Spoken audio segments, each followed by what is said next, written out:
Thank you, Madam Speaker. To the bill. To the bill. I stand before this body representing the great citizens of southern Douglas County, southern Oregon, who continue to have their voices fall silent and their needs go unrecognized by this legislative body. We are clearly a state divided between the large and dense urban areas such as Portland and the rural, lesser populated areas such as those represented by my House District 2. I fully recognize the challenges faced by the large urban centers where the average person is being priced out of the market. I fully appreciate the challenges managing large urban growth projects which tend to drive up residential prices and challenge the idea of housing affordability.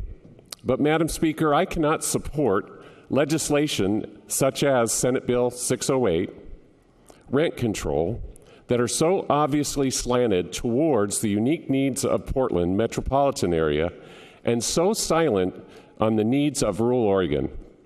While in the large urban areas, they have shiny new high-rise options with even higher rent demands, the rural areas suffer with limited rental options and very little new construction. In rural Oregon, we do not suffer from overly priced housing options, but rather we suffer from a lack of incentives for development of new houses.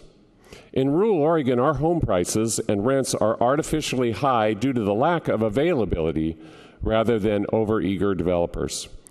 The overwhelming communication from my district is against Senate Bill 608 and rather continues to call upon this body to reduce the regulatory burden on the developers and create incentives for multi-family housing units. With permission, I would like to quote from a recent exchange that I had with one of my district members who is very active in the real estate business. Quote, "We need to let the economic forces work as a supply goes up, then rents come down. With the lack of housing, as we are witnessing, rents go up. In 46 years I have been in the real estate business, I have witnessed over 7 recessions which adversely affect market rents. You have to let market dictate. In Roseburg, there have been no, I quote, no new construction from a private developer since 2008. The only new construction occurred from NeighborWorks, a quasi-governmental agency, because they get federal and state grants to help them. Plus, many of the rents they receive are paid by some sort of governmental program," end quote. I support the work being proposed by the governor's housing policy advisor and the governor who advocate for regional solutions. We have a housing crisis across this great state, but it's not one that can be fixed with a one-size-fits-all solution.